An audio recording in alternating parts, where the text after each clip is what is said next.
kerjaan mana yang maksudnya gaji ratusan juta. Iya, 100 juta per bulan. Dan yang lebih gilanya lagi nih Miss, aku sampai dibayarin ke Hawaii untuk liburan selama seminggu. Tiket first class, hotel bintang 5, semua transport dibayarin, dikasih uang jajan 15 juta per orang, dibayarin full semuanya, dan aku boleh bawa 1 orang teman dan dibayarin juga full.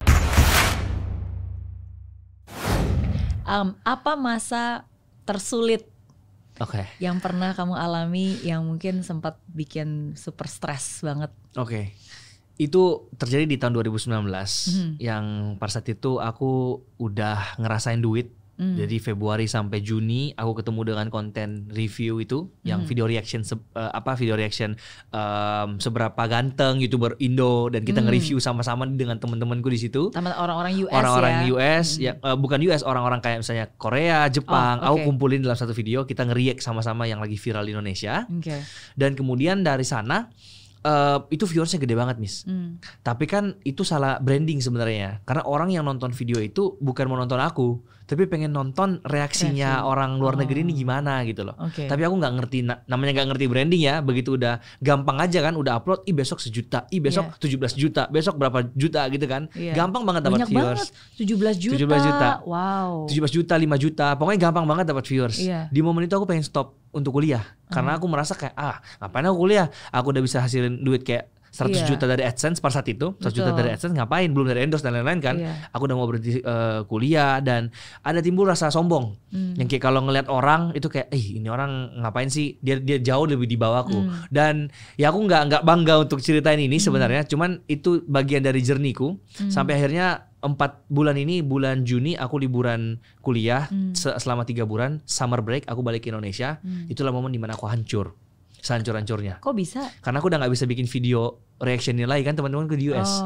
Begitu aku bikin video yang aku sendiri doang, gak ada teman-temanku yang nonton, tadinya jutaan, sekarang tinggal 1.000, 2.000. Di situ aku mulai kayak Enggak. Udah dilempar Tuhan jatuh gara-gara sombong nih, dilempar kayak gitu. Masih sombong nih. Dulu gue bisa kok, nggak maksudnya bikin konsep seperti ini. Kalian juga bisa. Aku kumpulin tim semuanya. Kita brainstorm. Segala jenis cara udah aku coba, Miss. Mulai dari yang upload video setiap hari. Dan upload video setiap hari ini by the way bukan short ya teman-teman. Karena waktu itu belum ada short. Ini video panjang, durasi 10 menit. Aku paksa timku udah kayak kerja rodi, tapi harus upload setiap hari. Itu sebulan 31 video. Ini gila banget pada saat itu. Gak naik. Coba konten horor, again gak naik. Prank gak naik, semua jenis. Dan aku mulai ngikutin konten-konten orang yang lagi viral. Contoh misalnya Fadil Jaidi prank papanya, aku prank mamaku. Sempat ada di momen seperti itu. Dan gak naik. Dan ini diproses ini selama 2 tahun, Miss. Ini masa-masa dimana aku depresi banget. Yang kayak udah dapat duit banyak banget, tiba-tiba aku habisin untuk beli hal yang enggak, beli baju branded, jam tangan, mobil dan lain sebagainya. Tiba di masa-masa sulit seperti ini, aku nggak bisa bayar gaji tim, sampai aku harus pecat 1 orang gara-gara memang udah nggak mampu bayar, dan sisanya dibayarin papaku. Kalau nggak ini nggak akan mungkin bisa jalan gitu loh pas saat itu. Nah di momen ini kan tahun 2019 lah mulai transisi, aku balik ke US lagi nih, dan COVID datang.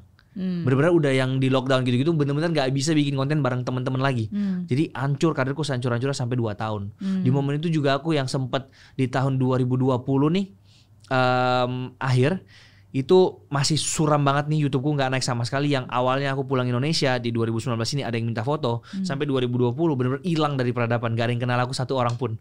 Sampai 2020 akhir yang aku mau Natal pun itu nggak bisa Natal gara-gara aku kena COVID dan aku hampir mati. Karena itu 2020 akhir. Itu benar-benar orang belum ada vaksinnya, dokter pun masih bingung ini obatnya mau dibawa kemana. Dan kamu di US waktu itu. Dan aku di Indonesia untungnya, karena udah online kan pada saat itu. Tapi justru di Indonesia makin lebih parah, karena masih benar-benar orang yang kayak bilang ini ngapain gitu loh. Tapi justru di dalam titik-titik gelap seperti inilah pertama kali aku belajar yang namanya investasi dan bisnis. Karena aku di lockdown di kamar selama berapa hari waktu itu ya, 21 hari mungkin. Gara-gara COVID. Dan dulu tuh pokoknya sekarang udah enak kan, COVID 5 hari setelah COVID ini udah boleh keluar kan. Orang udah ngerti, dulu harus dites sampai benar-benar negatif baru boleh keluar. Aku udah dicolok 5 kali tetap positif terus nih, Miss, masalahnya kan. Jadi kan dulu 2 minggu habis itu dites lagi, tapi kalau dites belum harus di kamar terus. Habis kamar lagi, seminggu kemudian tes lagi. Jadi aku tes terus dan nggak negatif. Sampai akhirnya di situ lah aku bosan banget. Aku mulai belajar di YouTube investasi itu apa sih gitu. Dan akhirnya gitu. Nah kalau misalnya aku nggak melewati proses ini, mungkin sekarang aku masih menjadi Sam yang dulu kali ya, yang maksudnya sombong, yang maksudnya ngeliat orang rendah. Tapi karena aku udah diproses sama Tuhan di dalam 2 tahun ini, aku sekarang sangat-sangat menghargai semua orang. Jadi aku bahkan melihat angka sekarang hanya sekedar angka gitu loh. Dulu aku bisa kayak bangun pagi langsung likesku berapa ya, followersku berapa ya gitu. Bener segila itu. Jalan kemana-mana per 10 menit aku bisa cek terus. Kalau sekarang aku yang kayak memang aku upload ya memang untuk berkarya aja gitu loh. Dan ketika Tuhan udah merasa bahwa anak ini udah siap nih, langsung aku diangkat. Iya. Dan bahkan sekarang posisiku tuh jauh lebih tinggi daripada yang di 2019 kemarin. Cuman untuk sekarang itu bisa aku bilang kalau aku udah ready untuk semua ini gitu.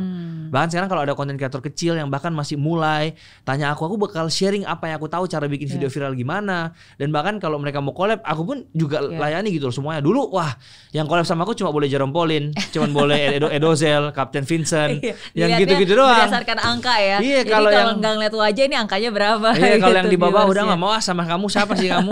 Gitu. Oke.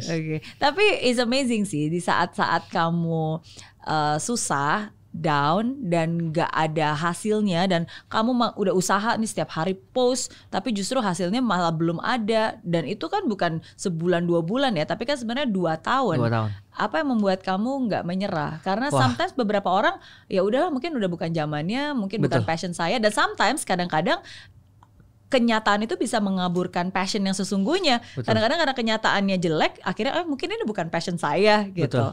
Pada saat itu memang ya aku masih human normal, dan itu juga yang terpikir. Apakah memang Tuhan udah suruh aku stop ya untuk jadi content creator? Apalagi udah setahun awal dan benar-benar gak ada hasil. Itu benar-benar yang udah pengen aku stop. Bahkan sempat waktu itu YouTubeku 3 bulan aku gak upload apa-apa.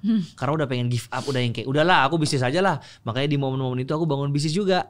Bangun e-sports, bangun apa. Tapi gak ada yang jalan juga sih by the way. Cuman tetap belajar juga dari situ lah intinya. Cuman nggak tahu ya. Pada saat itu walaupun aku udah pengen stop, mungkin gara-gara aku udah 4 tahun kali jadi content creator, jadi ada something missing. Kalau misalnya aku nggak ngelakuin ini gitu loh. Udah 4 tahun setiap hari bikin konten, tiba-tiba pengen lepas aja dari tanggung jawab itu, kayak ada yang hilang. Ada part di dalam diriku yang hilang. Jadi pada saat itu aku cuman lihat ke belakang lagi kayak, aku ini mulai YouTube ini karena apa sih? Bukan karena angka kan? Tapi karena memang aku itu memang iseng dan memang cuman pengen mendokumentasikan kehidupanku di US. Kenapa aku nggak bisa jadi ini sebagai motivasiku lagi untuk buat konten? Karena memang aku mau untuk balik ke motivasi awal, which is memang aku suka. Memang karena aku benar-benar pengen untuk dokumentasikan the whole journey of my life dan uploadnya di YouTube. Dari situlah aku ya udahlah, berapapun yang nonton aku keep going. Sampai akhirnya aku decide buat ngambil kelas personal branding, dan akhirnya aku ngerti tentang personal branding. Aku decide buat bisnis dan investasi menjadi personal brandingku. Gitu sih. Itu yang akhirnya sekarang jauh lebih konsisten. Dan ketika orang menonton, orang benar-benar nyarinya ya kamu, Sam-nya gitu, bukannya reaction teman-teman kamu yang yang nggak ada namanya gitu. Ya, I mean, I always believe, saya selalu percaya walaupun tidak mudah, tapi itu sometimes kadang-kadang ya ketika kita lagi diguncang atau lagi banyak tekanan atau hal-hal yang mungkin terlihat tidak mengenakan, sebenarnya mungkin Tuhan sedang menajamkan kita sih, supaya kita bisa lebih have more clarity, yang kita mau apa sih, yang kita bisa apa sih gitu. Dan sebenarnya ya itu Tuhan sedang mengarahkan, dan akhirnya sekarang ya bersyukur banget. Sam version 2.0 yang jauh lebih bagus. Cuman banyak tough decision juga yang aku ambil. Contoh yang kayak tinggalin US. Itu kan hal-hal yang aku udah di zona nyaman banget, Miss. Itu bener-bener yang gajiku 100 juta per bulan. Bener-bener yang kayak aduh, itu kerjaan, kayaknya itu kerjaan semua orang, bahkan bisa dibilang. Kerja apa kamu di sana? Aku kerjanya digital marketing.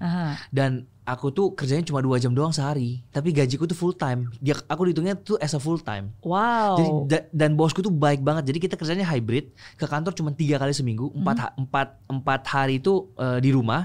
Tapi karena kerjaku cuma 2 jam doang nih dalam sehari dan gak ada deadline kerja, jadi aku tuh anggapannya cuma kerja 3 hari, aku padatin semua di 3 hari, 4 harinya aku libur. Kerjaan mana yang masih gaji ratusan juta? Iya, 100 juta per bulan. Dan yang lebih gilanya lagi nih, Miss, aku sampai dibayarin ke Hawaii untuk liburan selama seminggu.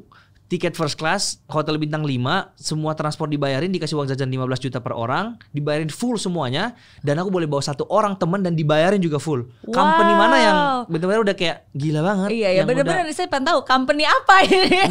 Namanya Green Source. Green Source. Dia company udah lama banget dari tahun 1980-an. Tapi memang fokus dia itu di offline. Jadi dia masukinnya tuh kayak ke Walmart, ke Sam's Club.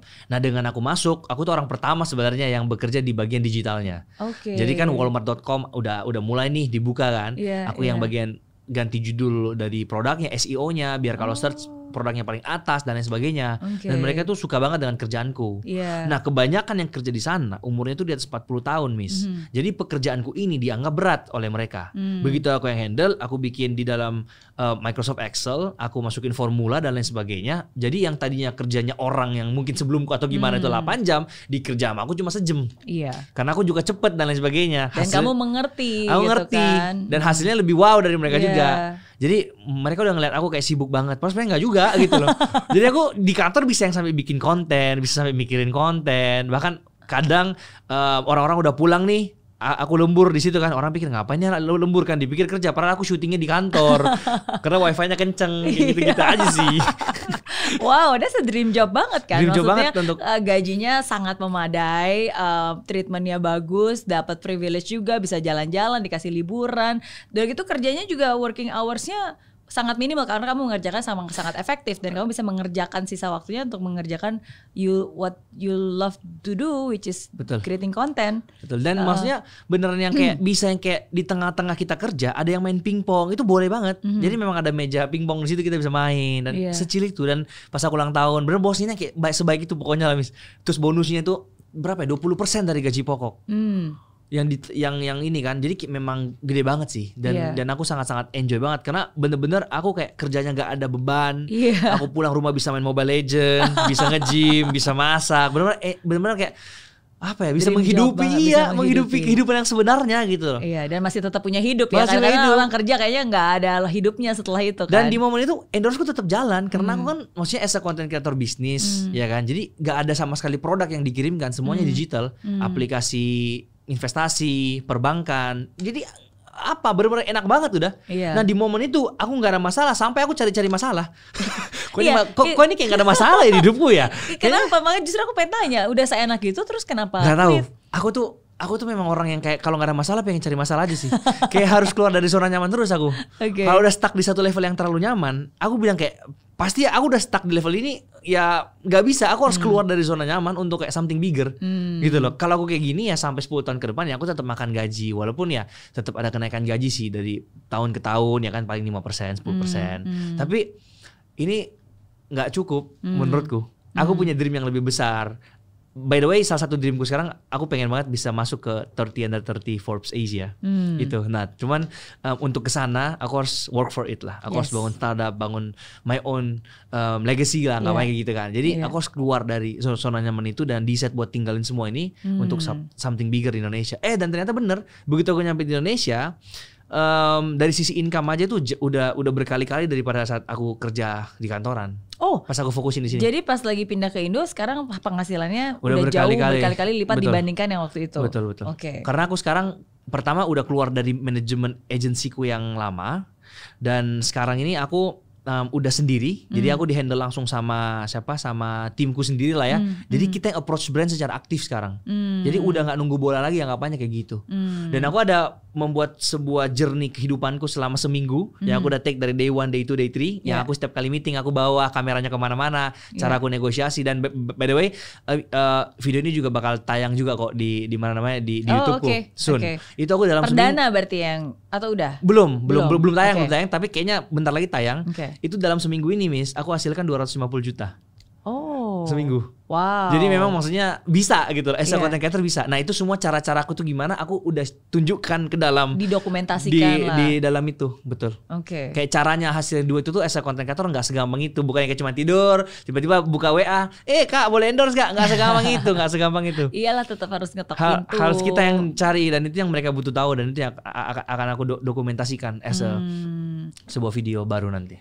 Tapi of course ini kan prosesnya tadi melewati jatuhnya dulu kan, karena ketika kamu memutuskan untuk pindah dari US ke Indo pun itu pun juga berat waktu itu masih ada transisi masih masa-masa transisi yang 2 tahun kegelapan, apa namanya, AdSense-nya sangat turun jauh. Itu kan berarti masa-masa setelah kamu quit atau in between? Belum. Jadi waktu itu masih masa transfer dari college ke university. Oh, jadi aku baru kerjanya itu di US baru 2 tahun sih. Jadi baru 2021 aku start kerja. Itu kan 2019. Jadi memang masih kuliah pada saat itu. Iya. Ya berarti ya memang kamu orangnya embrace challenge ya. Karena walaupun memang udah nyaman tuh, akhirnya kan tetap aja mau mencoba sesuatu hal yang I want to do more, I want to dream bigger gitu. So Miss, aku pengen mau sampaikan mumpung aku di podcast ini, dan maksudnya ini podcast yang cukup besar lah ya. Jadi gini, aku pas pulang dari Amerika ke Indonesia sekarang, aku tuh selalu kesel sama orang-orang yang di jalanan nih, sama orang-orang Indonesia di jalanan. Karena mungkin aku nggak tahu ya, kalau di US kan benar-benar yang rapi banget ya. Yang kalau kita udah send ke kanan, misalnya nih kita posisinya di jalur tengah mau belok kanan, otomatis kita kan minggir satu gini kan. Nah kalau di US itu kita udah send kanan, orang belakang itu akan kalau udah deket dia tuh akan ngerem gitu loh. Jadi kita yang belok. Sedangkan di Indonesia tuh kebalikannya, Miss. Ini mobil udah jauh banget nih, masih jauh banget. Begitu lihat aku mau send ke kanan, dia malah ngegas. Malah ngegas untuk nggak kasih aku lewat di depannya. Jadi aku tuh sempat mikir gitu loh, kayak ini tuh cuman beda beberapa detik. Dan kalau aku di depanmu emang kenapa gitu loh. Apakah tiba-tiba semuanya jadi berubah atau gimana kan? Dan pernah ada satu kisah, aku bener-bener baru turun dari pesawat mau menuju bandara, itu kan kita naik bus biasanya karena jauh jaraknya kan. Ada bapak-bapak udah naiknya tuh ke busnya duluan. Kalau duluan kan artinya kamu harus ke belakang, maksudnya maju biar orang lain bisa masuk lebih banyak gitu loh. Ini dia maksa ngotot harus pegang itu di depan situ. Aku aku ngerti tujuannya biar bisa turun paling pertama kan. Tapi kenapa? Gara-gara itu buat sampai kacau, semua itu jadi kacau, Pak. Sampai petugasnya, Pak, tolong Pak, masuk Pak. Nggak, maksa banget. Sampai aku yang sampai oke, aku masuk ke paling belakang, sengaja di paling ujung pojok, udah paling belakang, aku timer, begitu pintunya dibuka, aku timer berapa detik sih aku telat untuk turun dari bus. Ternyata cuma 30 detik. Emang 30 detik bisa berubah apa gitu loh. Kenapa harus maksain gitu? Jadi ya yang aku pengen sampaikan adalah mindset seperti ini yang harus dirubah gitu loh. Kayak jangan terlalu apa ya, kayak kenapa sih harus kayak buru-buru, bahkan ada yang sampai nggak mau ngantri misalnya. Orang ngantri harus diserobot dan lain sebagainya, itu kenapa gitu loh. Itu yang harus dirubah sih buat yang penonton ini. Sometimes it's just different culture sih. Karena ketika aku balik dari Singapura sekarang ke Indo, sampai saat ini pun juga kadang-kadang aku pernah ngalamin, tapi bedanya kalau kamu tadi pas lagi nyetir mobil ya, kalau aku tuh biasanya pas lagi di toilet. Karena kan kalau lagi toilet itu kan biasanya kalau ada antrian, kalau dulu di Singapura kita tuh ngantrinya bukan di depan biliknya. Ngantrinya tuh ya kamu soalnya kalau cowok nggak tahu deh ada bilik-bilik yang ngantri kayak Jadi kan biasanya ngantrinya ya di ujung terus ke belakang. Jadi siapapun juga yang available masuk ke situ gitu. Nah, sometimes kadang-kadang kalau udah pertama ya udah saya ngantri di situ. Tapi karena mungkin orang nggak tahu, jadi begitu tiba-tiba datang rombongan langsung tuh mereka ke bilik-bilik. Oh ini kan antriannya ini gitu, bukannya di depan. Tapi pernah aku kayak sometimes mungkin mereka nggak tahu aja. Pernah aku kayak ke theme park di Indonesia atau di mana gitu, bahkan sampai mungkin karena terlalu penuh nih antrian di cewek, si cewek ini masuk ke toilet cowok gara-gara udah kayak kenapa gitu. Aku sampai kayak kadang juga kayak aku sampai kaget lah, aku lagi kencing kayak lah kenapa ada cewek ada di sini. Gitu cuman ya udahlah. Iya. The power of kepepet itu kayaknya. Iya mungkin. Oke, tapi thank you for sharing.